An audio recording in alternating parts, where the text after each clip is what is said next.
approaching the end of the second speed run. Probably will end around 2350. And we've transitioned to 15-minute games just because it is impossible to talk about the games unless we have more time. Let's jump in. And we have the white pieces, Edmund Zhang, 2010. All right, Edmund Zhang, let's play d4. I think that as we hit a higher level, I think it's worthwhile to get in a couple of d4 games. Okay, let's play. You know what I want to play? Because I've never played this in a speedrun game. I want to play the Jobava London.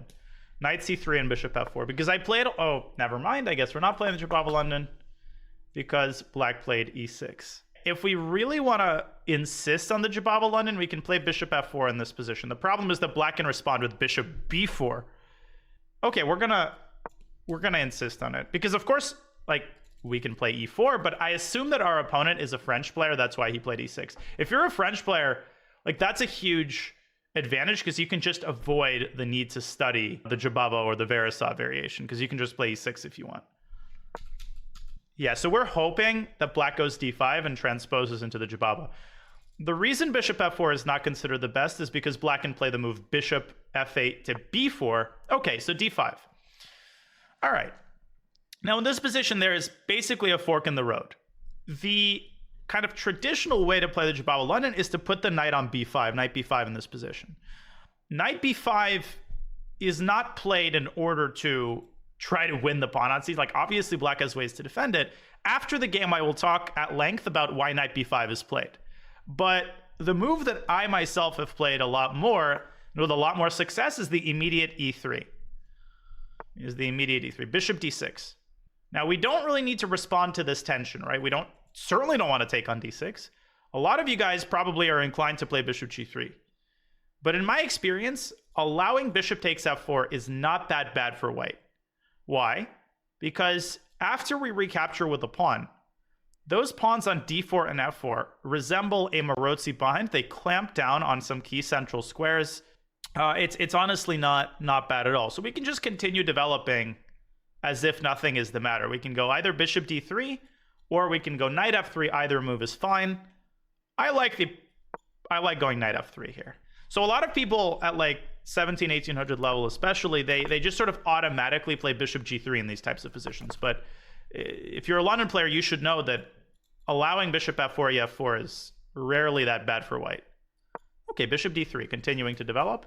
And we're hoping for c5. That's what almost everybody plays against me in Blitz, is the move c7, c5. And then, okay, h6. h6 is kind of a waste of time, I think. So we should probably just continue our development. No, we have knight e5 here, which is kind of an interesting idea as well. Knight e5 could actually be kind of annoying for black. Let me think. But I don't think we're in any hurry to play it. Let's castle. c6. So black is playing this very, very solidly and quite passively. Okay, here there are a couple of options. The sort of principled way to continue is to play e4, but we can't play e4 immediately, so if we want to play e4, we should trade bishops and then play e4. And I think white is doing quite well there. The second option, of course, is to put this knight on e5. If you've played the London at all, if you've seen the London, you know that the knight often belongs on e5 in these types of positions. The problem with putting the knight on e5 is that eventually that knight can be smoked out of e5 with a timely knight b8 to d7. Who can tell me why knight e5, knight bd7 is a mistake for black? The immediate knight bd7 is a tactical blunder. Who sees why?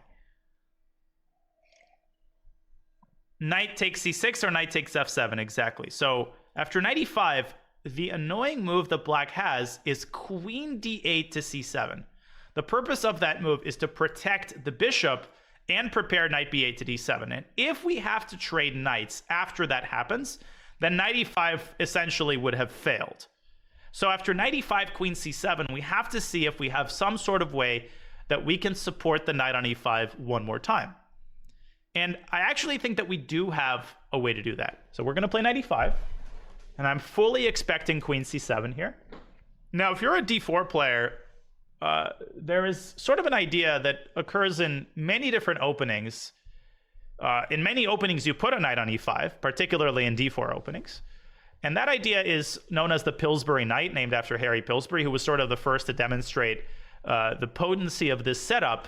And the Pillsbury Knight is a knight on e5 that has nothing to do with the Pillsbury Doughboy, that is supported by a pawn on d4 and a pawn on f4. So after queen c7, who can tell me how we can set that up? Okay, never mind. Bishop takes e5 is obviously bad because it gives away the bishop pair.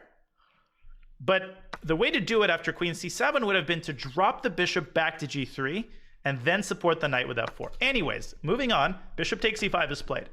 Now, most of you probably are inclined to take back with the bishop, but I would not discount the potential power of taking back with the pawn, because that is a tempo-gaining move, and it chases the knight away from its sort of natural developing square, which in turn allows the white queen to make its way to g4, assembling quite the entourage of minor pieces on the king side. So I actually like d takes e5, maybe even more than bishop takes e5, although bishop takes e5 is obviously also very, very good. But let's try to be adventurous. Let's play DE. From a positional standpoint, this is a bad move. Like it's anti-positional to take back with a pawn, of course, right? Because you're taking a pawn away from the center, you're doubling your pawns, you're making your bishop worse, so you're making an investment, right? You're sacrificing positional drawbacks, but you're gaining attacking chances on the king side. Let's go queen g4, x-raying the king, threatening bishop takes h6, and we can try to go for a quick checkmate here if black is not careful. We can try to go for a checkmate here if black is not careful. In fact, I think black is already in pretty big trouble unless he defends very accurately. I think black has only one accurate move here, which I, to be honest, kind of missed. But even if he plays it, it's still very, very dubious for black. Let's see if he finds the move. No, I don't think it's king h8. I think king h8 is what I was expecting initially, but there is a move here that I overlooked, which is f5, which is this classic defensive idea to push the f-pawn in such positions, increasing the blood flow among black's pieces. I don't know how else to describe a move like f5. It's funny because I had a game in the last tournament, I played US Open, where I had a similar type of arrangement and I missed the exact same resource with f5. My opponent also didn't play it. Now after f5, we have to take en passant. We have to take en passant, because if we don't take en passant after f5, our light squared bishop is going to be like WTF. Now I'm biting on granite. And the attack is going to be a lot less scary with that bishop no longer controlling this key diagonal. So any sacrifice on h6 is going to be a lot less effective subsequently. So our opponent is finally thinking. No, I don't think king h8 loses by force, but I think it allows us to develop the attack very effectively. No, the Jobava is a very, very dangerous opening for black. We're only 10 moves in against a 2200 guy, and we're, complaining. I'm complaining that I'm not winning. We're definitely much, much better here. Yeah, so after f5, queen g6 almost works, but after f5, queen g6, black has this move queen to e8, offering the queen trade and thereby preventing bishop takes h6. So after f5, we'll take en passant, and we're much, much better there as well. Okay, f5. So we play en passant. Now our bishop remains active. Knight takes f6. In such positions, right, you want to understand not only, like, you want to have an understanding of what's going to happen in the short term and the long run. And one effective way to proceed in these types of positions is to figure out what you want to avoid. Like, what is the worst case scenario? And that is going to help you properly continue, find good continuation. So what we want to avoid is black pushing the e-pawn up to e5. We want to avoid e5 because if black is able to push e5, he opens the bishop, he controls the center, and potentially the pawn is going to reach e4 and shut down the other bishop. e5 is not the end of the world, but we want to try to avoid it if we can. Queen g3 runs into knight h5. You guys are correct. Very nasty little move. And there you might notice that white has queen g6. But if you keep calculating, after knight takes f4, queen h7 check is just one check. The king escapes to f7 and there's no continuation to the attack. So queen g3 is out of the way, is out of the question. Queen g6, again, there is this move queen e8.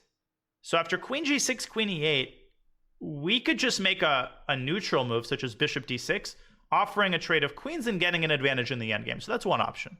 But preferably, as you can understand, I'd prefer to keep the queens on the board. And I think the best way to keep the queens on the board is to slide the queen. Well, if we play queen h4, there's actually g5, which could be very annoying. Because we can sack our bishop, but I don't think we have enough pieces for an attack there. So what I think we need to do, this is not an easy move to make, but I think we should make it, is to retreat the queen to e2. Right? It's okay, right? As tempting as it was to remain on the king's side, the queen was a liability if it stayed on the king's side. Now, I'm hoping for knight bd7, which would be a blunder, but a very, very tempting move. The correct move for black, I think, is queen e7, and we might not be able to prevent e5. We have to deal with that reality. c5, okay, c5 is a move that I didn't see, but I don't think it's very good. Now, first important thing to point out here is that c4 is not a threat. c4 is not a threat because the bishop has the g6 square, which is actually a completely safe escape square. So what is the drawback of the move c5? Well, the drawback of the move c5, as is often the case, is that it weakens the b5 square. So that leads us to the tempting knight b5. What does knight b5 do? Well, it threatens knight c7. But after knight b5, our minor pieces kind of lose some of their support. Nonetheless, I think this is the best way to try to punish black's play. Let's go knight b5. The other positive thing about moving the knight away from c3, and for you to understand this, let's go back to first principles. Why is knight c3 considered to be inferior to the main move? Who can tell me? Like, why is it that the Veresov had a very bad reputation until the Jobava London came along and improved it, but still it's considered a second-rate opening? Why is that? What is the bottom logic? Well, it's the fact that it blocks the c-pawn, which means that the d-pawn is now a lot weaker, and you don't have this c4 pawn lever that's so important in d4 openings. So one of the good things about moving the knight away from c3 is that you now have the possibility to contest the center with c2, c4.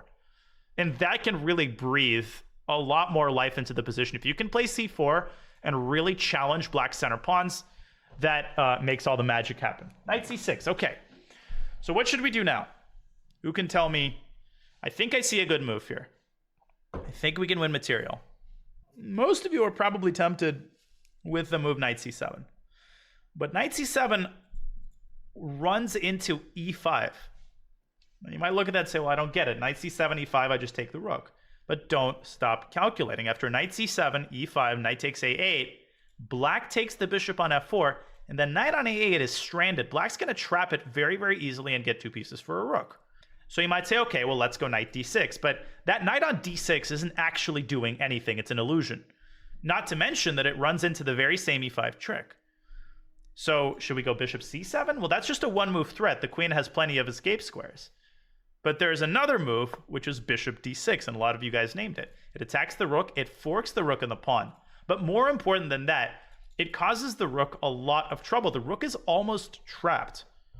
If black moves the rook to e8, the other bishop can jump into g6, and then the rook actually is trapped. So the only way for black to keep the rook alive is to slide it up to f7 so that it has the d7 square in the event of bishop g6. But in that case, we can still play bishop g6 to force the rook onto d7. That rook on d7 is going to completely block the coordination among black's pieces. It's going to restrict the blood flow. And then in that resulting position, who can tell me what simple move white can conclude the sequence with? Yeah, bishop takes c5 there. Bishop takes c5 there. Exactly. Yeah, black could I would seriously consider, if I were black here, to give up the exchange. But I don't know exactly how black should do it. I don't know exactly how black should give up the exchange. Probably black's greatest advantage in this position is the pawn center.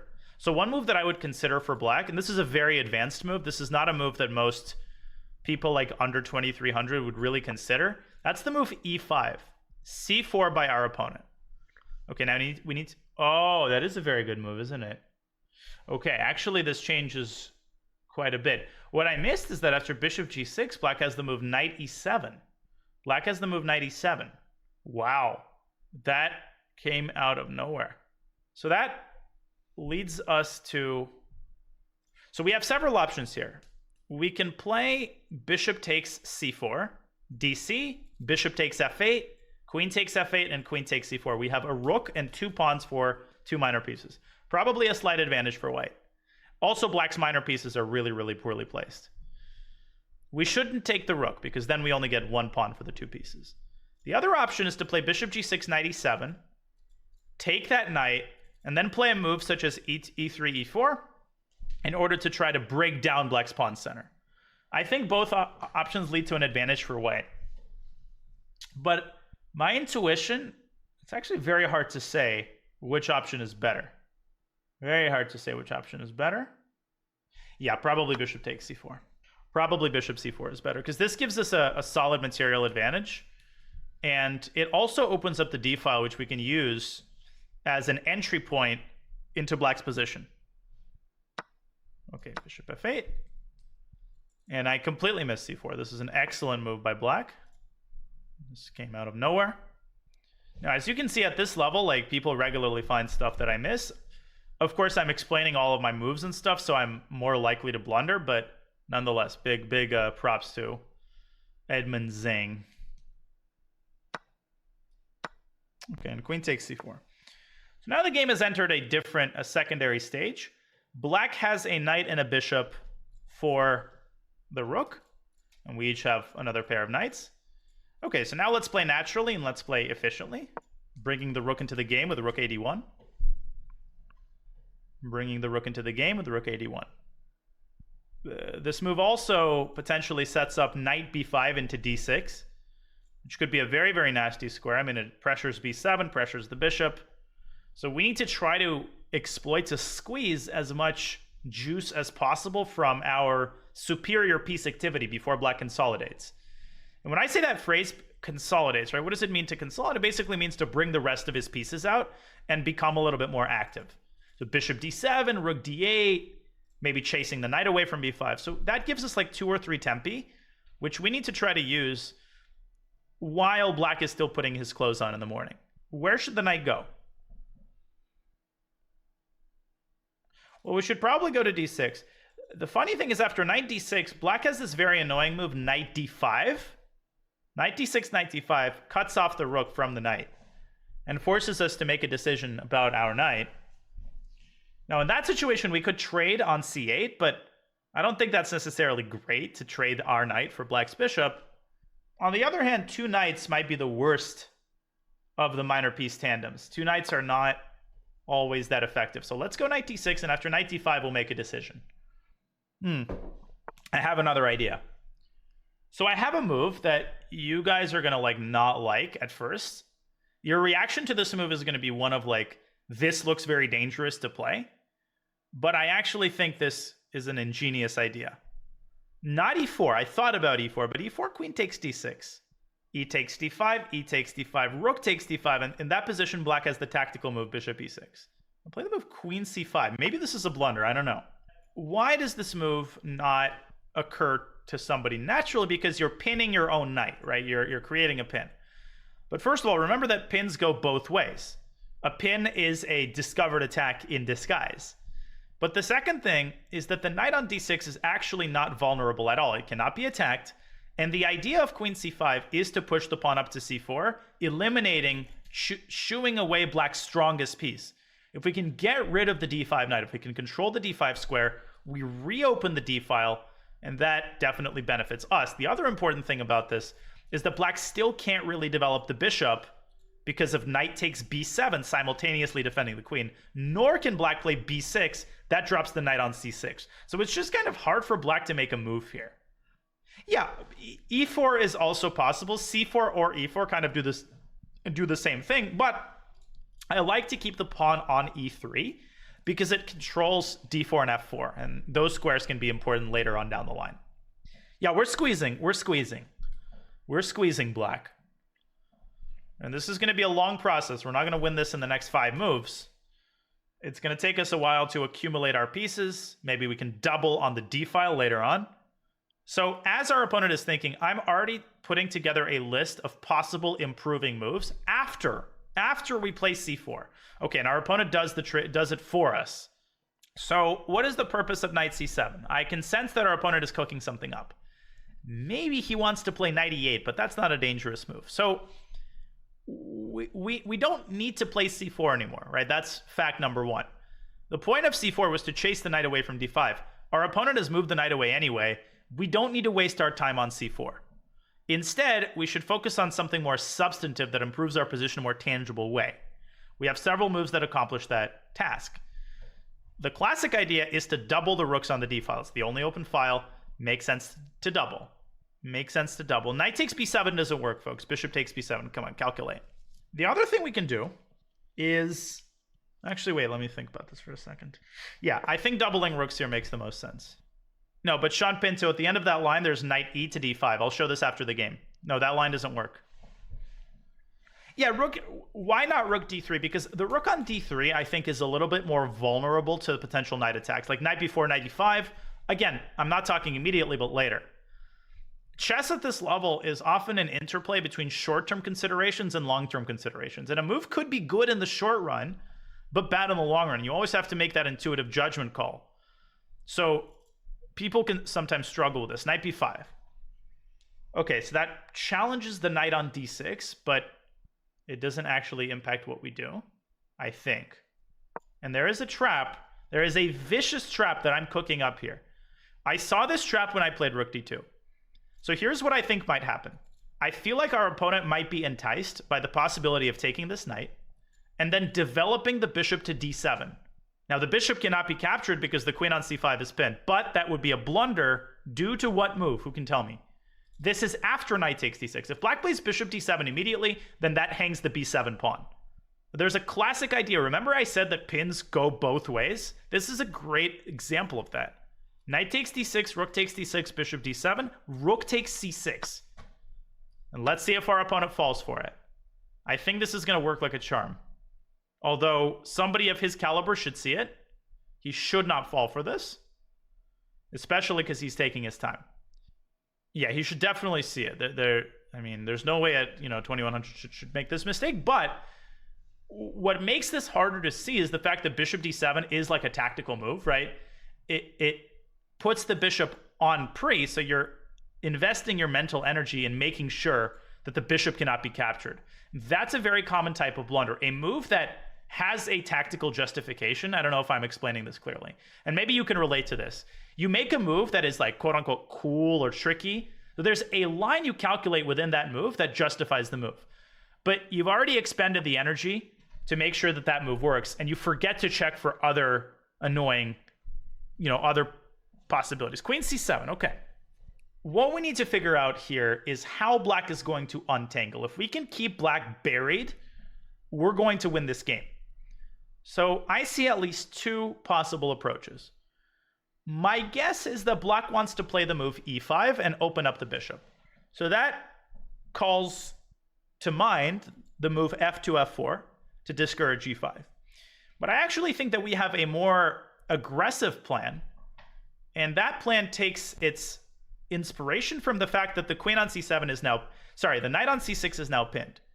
So you should immediately be generating an idea that exploits that fact. And that idea is just to push the queenside pawns, b4, c4, and b5. b4, c4, and b5. Let's go b4. Let's go b4. Rook d8 check a lot of you guys are enticed by, but rook d8, maybe even queen takes d8. Rook d8, queen takes d8, queen disease is what I call it. When you forget that your opponent can actually give away a queen if it's for a lot of different pieces. After rook d8, queen takes d8, black gets a rook and two minors for a queen. And most importantly, all of the minors are defending each other. So I'm totally unconvinced by that. I think b4 is, practically speaking, a lot more unpleasant for black. Yeah, queen c7, knight c6, though. Okay, queen b8.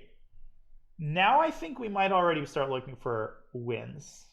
Okay, so I know probably a lot of you are attracted by the possibility of rook d8. I don't actually think that is convincing. What I think we should do is just proceed with our plan. I don't think that we should change anything in how we operate here. Let me think about this for a second. I guess he wants queen a7. No, but that doesn't work. Yeah, queen h5 is interesting, but then maybe black goes back to c7. No, I think this makes a lot of sense, a4.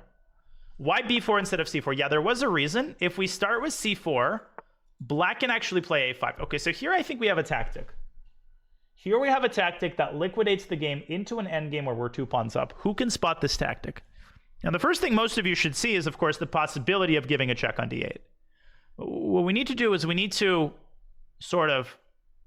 mold that idea properly. If you start with rook d8 check, then let's calculate. So rook d8 check, right? Knight takes d8, rook takes d8 check, king moves, we trade queens, and we take the bishop, we're chilling.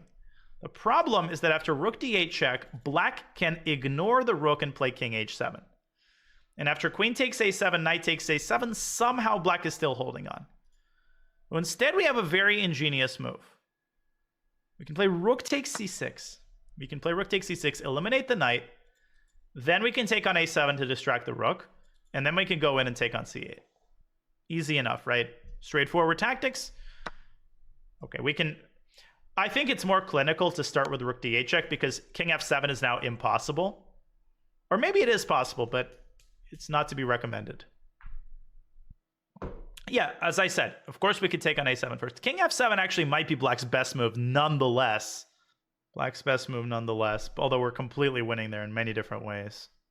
There's a vicious trap, though, that we could fall into after king f7 because we don't have Luft. So when I look at a position like this, one of the most important things to do is just to remember that you don't have Luft at the moment.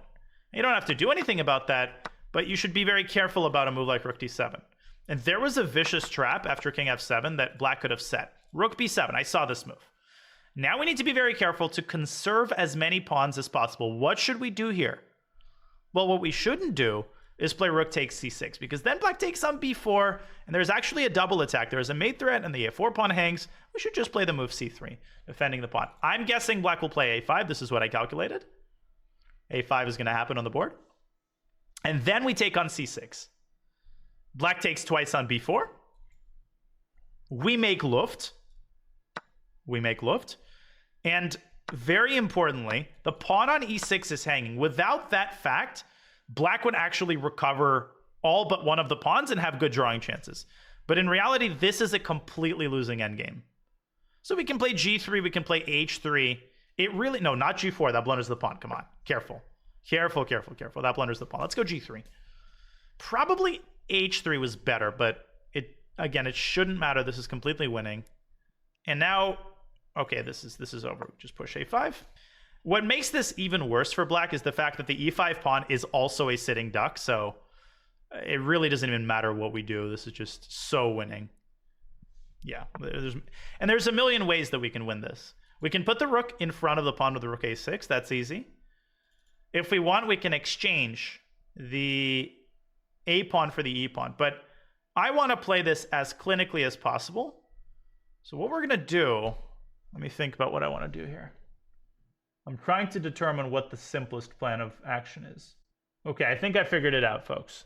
I'm going to show you a cool plan, and the only reason I do this is for instructive value. This is not necessarily how I would play in a classical game. I think in a classical game, I would give up the a pawn for the e pawn. I would play rook c5, rook d5, and rook d4. I'll show you how I would win this in a classical game, but I think I have the possibility of showing a cool line here, which is why I'll choose this here. So how are we going to proceed in this position?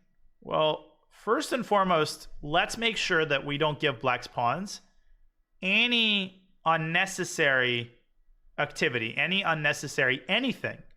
I'm just going to go h4. What should we do now? No, we shouldn't bring our king up just yet. First, we need to make like the typical moves here. Yeah, rook a8. f3 is possible. We don't need to push any of our pawns. We just don't need to do any of that. We go rook a8, a6, and a7. So we're going to get the situation, which I'm sure many of you have seen before, where you have the rook on a8 and the pawn on a7. And the inherent issue with that situation is that if you move the rook, then you give up the pawn on a7, which is bad. So the goal in most positions like this is to engineer a situation such that you can move the rook away with check. If you move the rook away with check, the king has to respond to the check, and then we promote the pawn. This is when the pawn appears on a7. It's going to be on the next move. There's a bunch of different tactical motifs that occur as a result of this situation. If you're on the defending side, you want to avoid moving your king to the f file. Who can tell me what typical trick white has if black's king lands on f7 with the pawn on a7 again? Yeah, you play rook h8. You're like, but that blunders the pawn on a7. No, because the king and the rook are then aligned, and rook h7 wins the rook. There's a skewer. So if you have a pawn majority on the other side of the board, the typical plan of victory is to create a second passed pawn that's anywhere to the left of the of the G and H file, and then push that pawn all the way up to f6 or e6, smoking the black king out of its cage and forcing it to land itself into a check. Black resigns because this is completely lost. That was a nice game. So I'll show a couple of demonstrations after the game, or after we finish the opening. So we decided on a Jobava London, e6. Of course, again, we can play the move e4 here. I just assumed that our opponent is a French player, and I really didn't want a knight c3 French. So if you want to play a Jobava London, you should be ready to play a French from the white side. You're not going to face e6 often at all. 98% of people play d5 here. But you have... No, it's not bad. The knight c3 French is the main line. I just don't play it. I play knight d2 in the French. So I would be out of my league here. So after e6, bishop f4, I think if you want to be annoying, you can try bishop b4. Then white plays e3. And I recall analyzing this line, knight d5 and now knight ge2. And I'm pretty sure that black can equalize here pretty handily. And I see a bunch of games in the database here.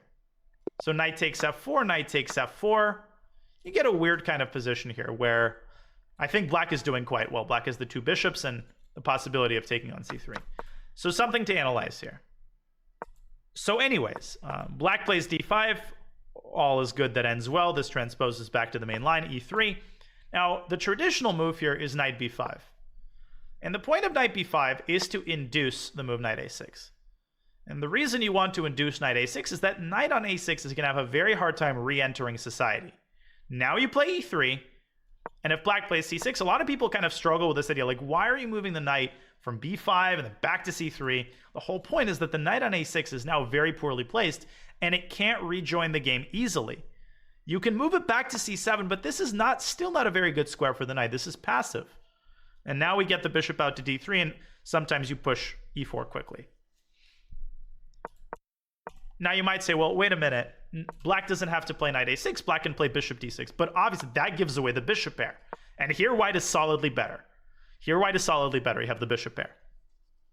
Yeah, so often in these lines, what you see is knight a6, e3, c6, for example, knight c3. And black has made a million different moves here. If black develops like this, you can play bishop takes a6. Yeah, bishop a6 ba is a typical structure that occurs in the Jobava. I've had this structure a million times. Now you give up the bishop pair, and you also give up the open b file that can be used to pressure b2. I personally am not a huge fan of taking on a6 in these types of positions, but largely it's a matter of taste. Yeah, my game against Ortiz Suarez was in the Jobava London. I actually had a tournament where I beat 2 GMs in classical chess in the same tournament in the Jobava London. So I've been playing it for a very long time. Since before Hans has been playing it, for the record. Bishop d6, knight f3. I would put the bishop on d3 there. Okay, so castles, bishop d3. And again, bishop f4, e4 is a structure that I kind of like for white because it gives us easy access to the e5 square for the knight. And the way that black often fights the d4 and f4 pawns is with the classic move c7, c5. Then we play dc, and black plays queen c7, forking these two pawns. And after queen d2, you get this type of position. But I still think white has a tiny pull here because this bishop is a problem, and it's going to be a problem for a long time. Black is never going to go e5. And white just has excellent control over key central squares. Nice bishop on d3, good piece coordination. I would take white here any day. And I hope that makes sense. Engine would probably give equality, but practically speaking, I think white's comfortable here. So our opponent plays h6, which I already think is a step in the wrong direction.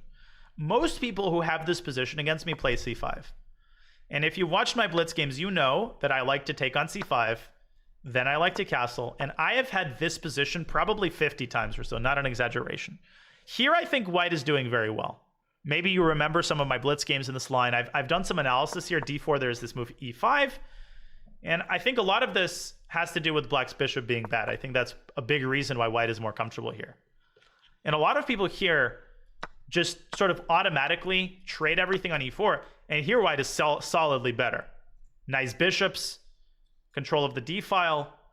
Black needs to be careful here in order to preserve the balance. So I think white's slightly better here.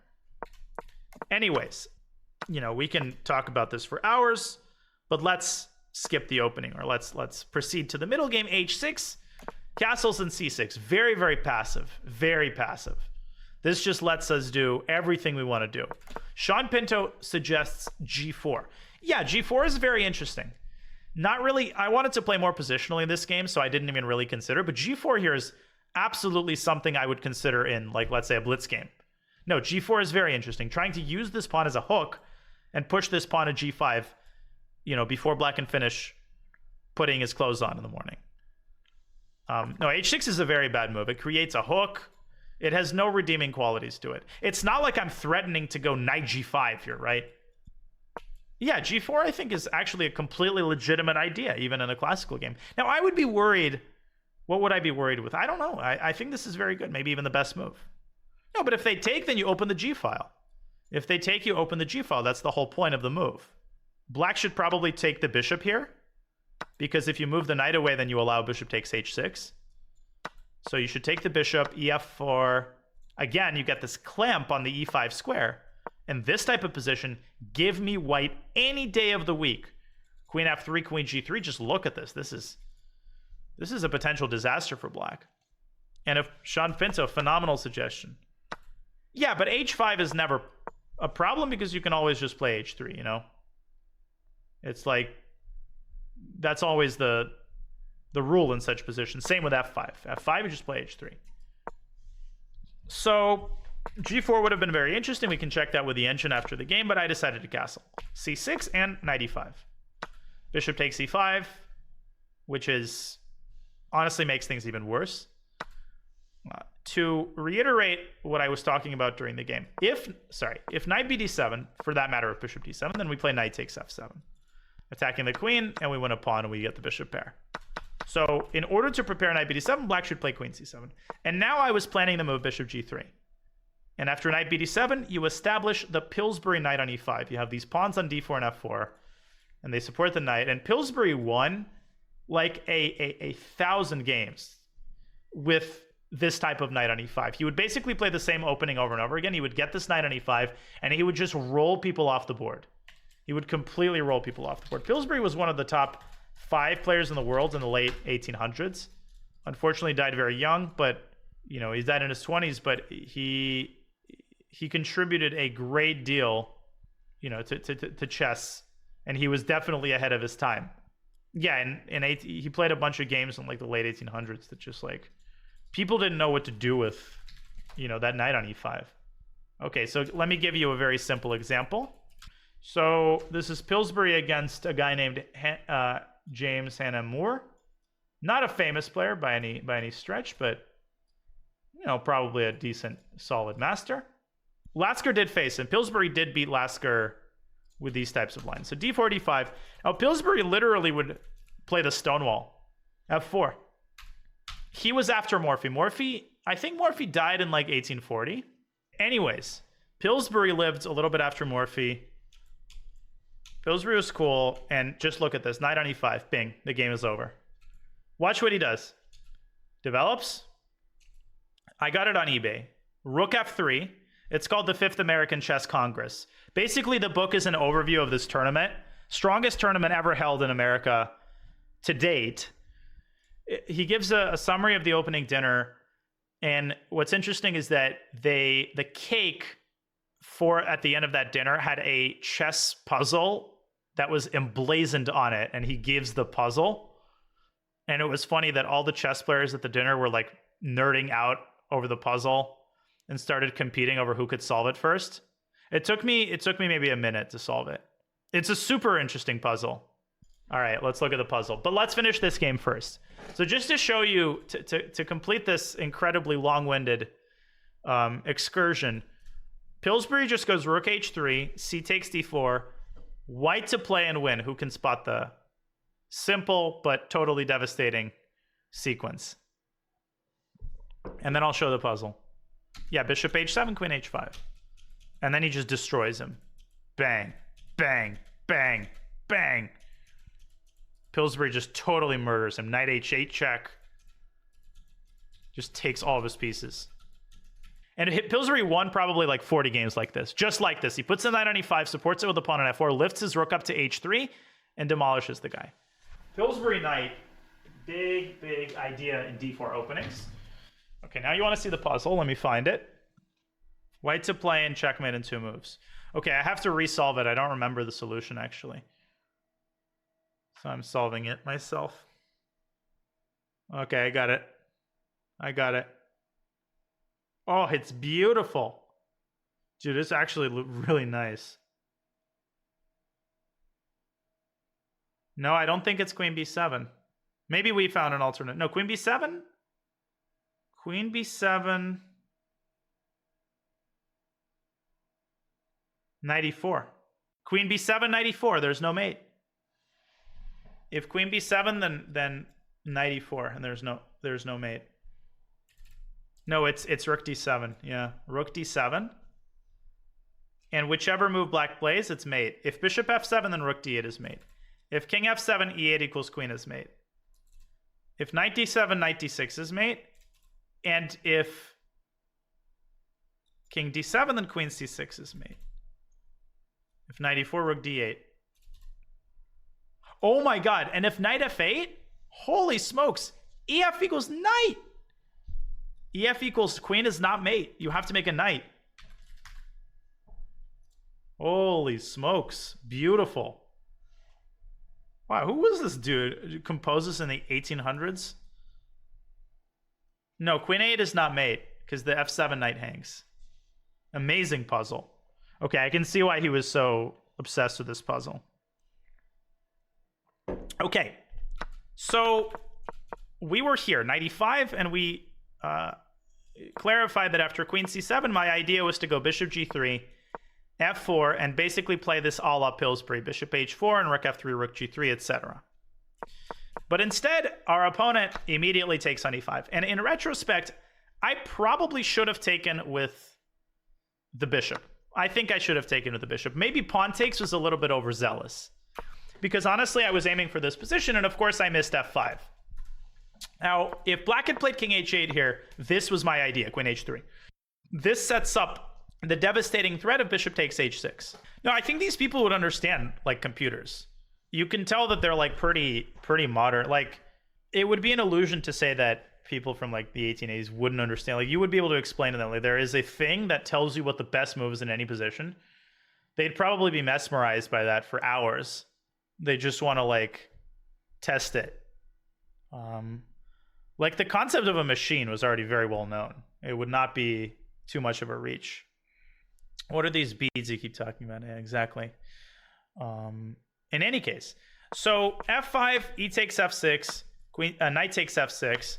Maybe queen takes f6 was stronger to prepare e5. But after knight f6, we play queen e2, we retreat the queen.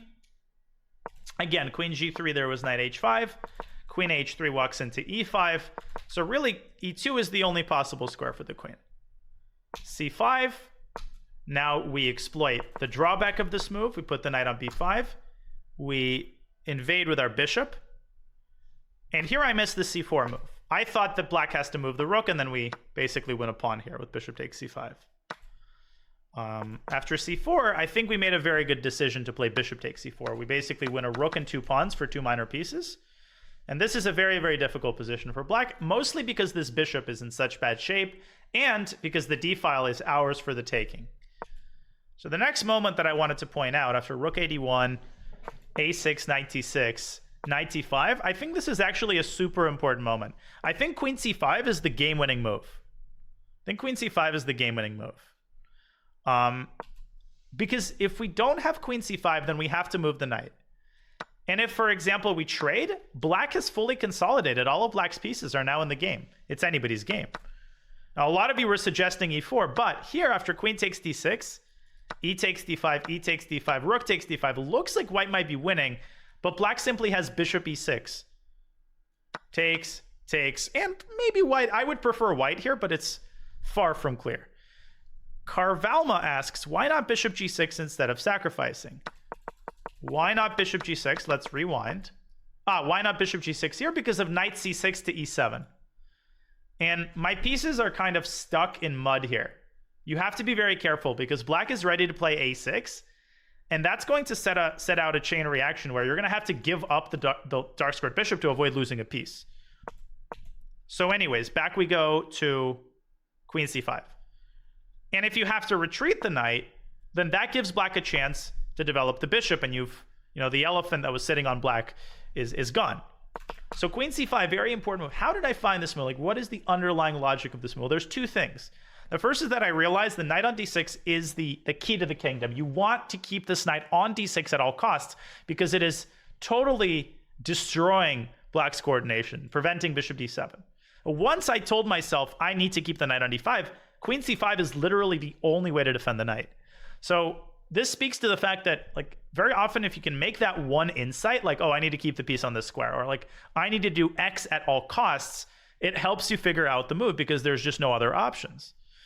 And a lot of it is about not letting the sort of animal side of your brain dictate, like, everything about what you do. Because, like, you have this side of your brain that rules out a move like queen c5 because it walks into a pin. But once you start probing the actual nature of your concerns, you realize that it's a totally empty fear because the knight on d6 cannot be attacked. Okay, knight c7. And now we decide to double rooks on the d file. Rook d2, knight b5, rook fd1. And by the way, all of this hinges on this tactic. If bishop d7, rook takes c6 wins the game. If we didn't have rook takes c6, the bishop would maneuver back to e8, and black would slowly get his pieces back into the game. We would be better, but it wouldn't be winning. The fact that bishop d7 is impossible is totally deadly. Black is losing here. What happens after knight takes b7? Oh, so a lot of you were very enticed by the move knight takes b7 here. It doesn't work. Takes, very unusual situation. You have 3 pieces on the 7th rank, but 2 of them can defend each other. And you might say, oh, well, I go e4. But the third one can jump in to distract the rook. Bishop c6, rook d6, attacking the bishop, but the knight drops back to e7 and black keeps the minors intact. We will check queen c5 with an engine, but I can bet you a silver dollar it's the best move.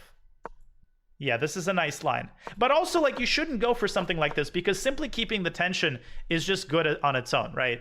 You don't want to take unnecessary risks like that. So knight b5, rook fd1, trade, queen c7, and now another very important idea, b4, c4, and b5. Sensing that this is just a totally devastating idea, or b4, a4, and b5. And rook d8 check, a move that tons of people would play. Very, very bad move because it allows queen takes d8. Hopefully, it makes sense why this is not worth going for. Now, maybe white is still better. You could make the argument that white's queen is much more active than black's pieces, but black is going to start consolidating. And minor pieces, like when you have this many pieces, there's just a way of like getting your pieces out that white is going to have to struggle with. Like queen e7, knight c6. Now you might say, oh, I'm just going to go queen e8 and I'm going to pin this rook forever. But what are you going to win with? Right? You can't keep the queen here forever because you don't have any other pieces that you're going to win with. Thank you, henchman. So this was a very instructive mistake, rook d8 check. And if you're like an intermediate player, you have to watch that temptation and play these flashy moves. Right? You want to make sure that the move you play is independently good, that you're not just playing it because it looks flashy. And the fact of the matter is, even if black plays king h7, rook d8 isn't all that impressive. This is a much more substantive idea. b4, a4, and b5, using your pawns. Queen b8 is, of course, losing, and we just continue with our plan, a4. Now, some of you were enticed by queen h5, which is a nice move. preparing some sort of a mating net. But remember, it gives the black queen the possibility to re-enter the game. And yeah, you have a check, but the king hides on h7, and I don't think that white is a very clear follow-up here. Join the ranks. Okay, anyways, queen b8, a4, queen a7, and now the tactic. Rook takes c6. Jeffrey Zhang is now moderator. bc, queen a7, and rook takes c8. Now, there was a vicious trap here. After rook d8 check, king f7, I think we would have had to play queen takes a7 and rook takes c8 anyway, because... Ooh, wait, I just realized something. No, this is actually complicated. So let me start by showing the trap. Here, we have the possibility of playing queen f8 check, king g6, and rook takes c8. This actually loses for white. Who can tell me why? This is why it's so important to be aware of what the flaws in your position are.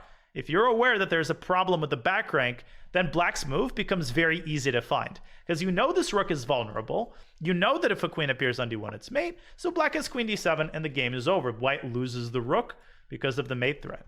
This is how quickly things can turn around. So instead of this, if you want to go for this line, then you should probably give a check on h5. My guess is that this move is the best continuation. And here the point is not so much to win the bishop back quickly as it is to just checkmate the black king. If g6, you just play queen h6, and the king's days are numbered. I mean, this is a mate threat, this is a threat. The king, there's no way the king can survive this. So that's what we would have done after king f7, because the interesting thing is that if you go to queen a7, rook takes e8, this is actually really, really bad for white, because black goes rook b7, c3, a5. Same thing as in the game, but at the end of the line, the e6 pawn is protected by black's king. So white ends up losing the a4 pawn, and that's a draw. So king f7 is what I would have played in a game if I were black. I think king f7 is a much better practical option. King h7 makes our job very easy. And again, all of this hinges on the fact that the e-pawn is hanging. If it wasn't hanging, black would take a4, and the 3-on-4 would be a draw. Okay, so let's fast forward to the end of the game, where our opponent resigned. And let's briefly talk through what the winning strategy would be in this position. So we're going to consider two scenarios. The first scenario involves black shuffling the king back and forth.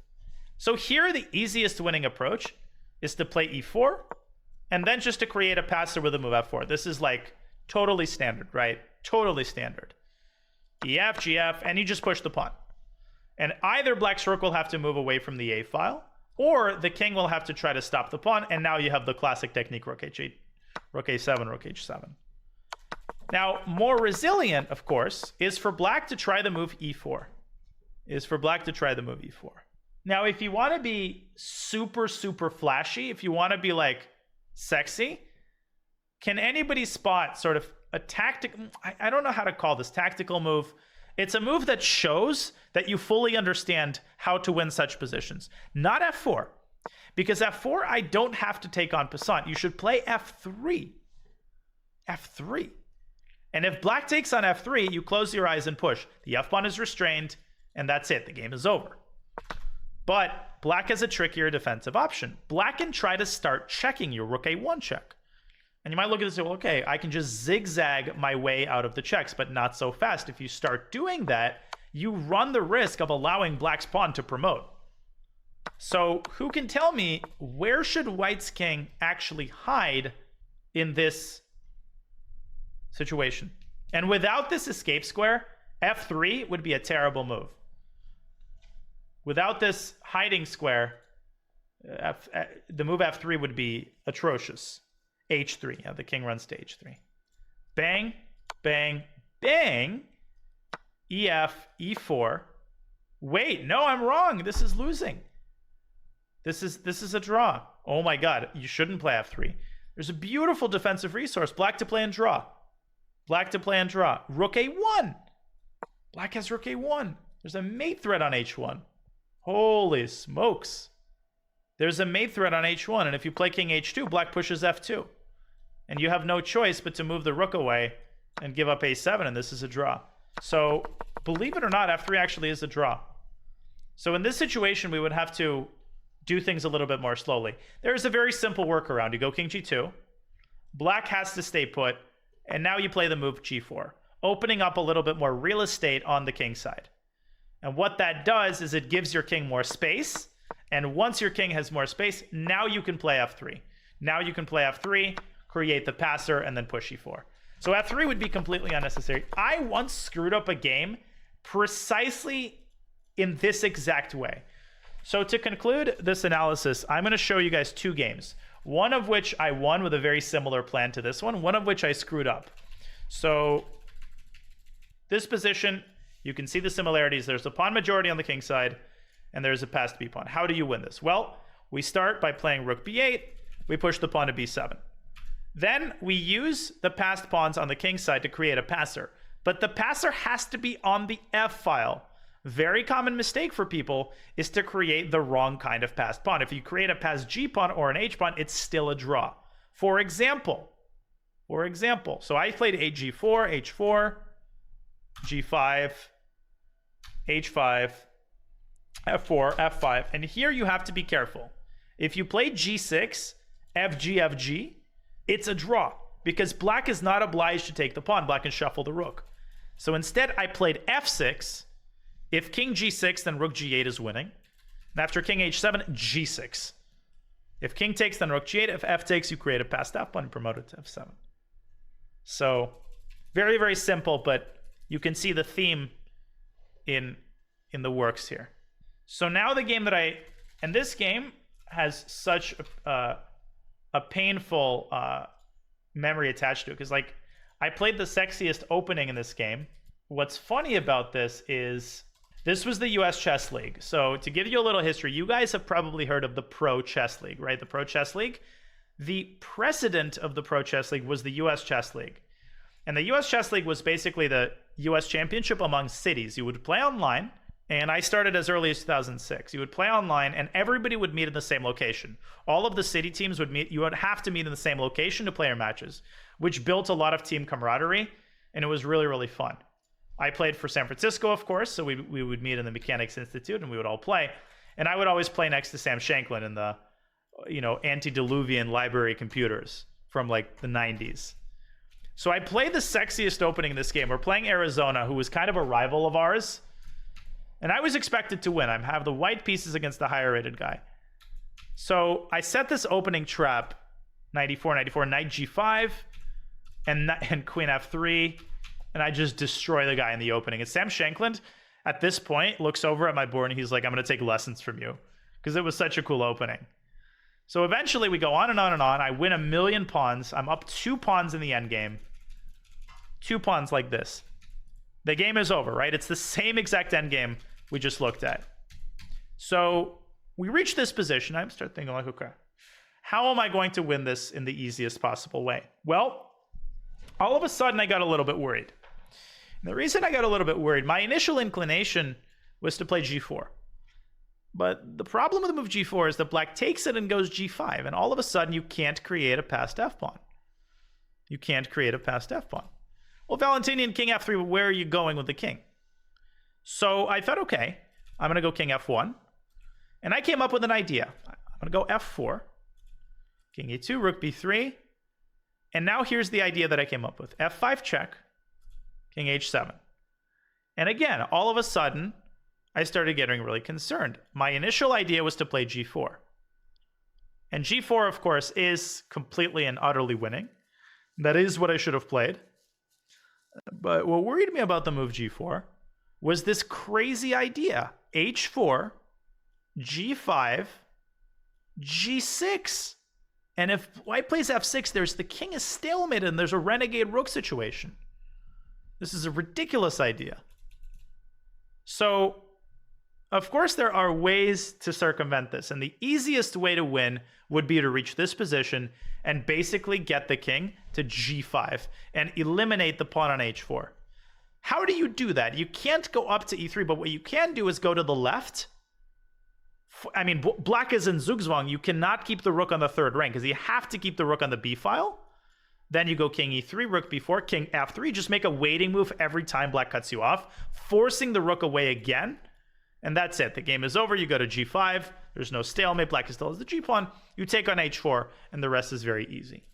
So that would have been the way that civilized people would have won the game. But instead, I thought I came up with a very sexy idea. I played a move that looks terrible, h4. And my idea was in this position to play the move g4. And if h takes g4, which I thought was forced, white pushes h5. I figured my king is going to stop the g-pawn. So if g3, king f3, let's say rook b3, check king g2. And here, what is the winning move? Let's see if you guys have taken the lesson away from what I just talked about. What is the classy winning move here for white? h6. h6, forcing gh6, and now f6. And you know the drill. Well, you know the drill. But what I had failed to factor into account is that black can start giving me lateral checks. And this is where I was got terrified. Because, okay, king e2, rook b2 check, king e3, rook b3 check. The only way to escape the checks is to go left. But once you go left, the distance between white's king and black's pawn becomes very concerning. g3 is now a threat. So I have to waste another tempo bringing the king back to e2. Suddenly black goes rook b5. And this is what I had missed. After h5, g3, white has to stop the pawn, but that gives the f pawn away with check. I played h6 desperately. g2. You have to stop the pawn because hg allows black to promote, and black takes the pawn with check, moves back to b5, and that's it. It's a draw. It's just crazy how much, nuance can be contained these types of endgames. So if you're on the defending side, you can generate resources in almost any position. And that, ladies and gentlemen, is how we will conclude the analysis. Hopefully you found the endgame instructive. The winning approach in such positions is very simple. You push the pawn to a7, you create an f-pawn, and that's that, bucko. Thanks for hanging out. Hope you enjoyed the games, and see y'all tomorrow.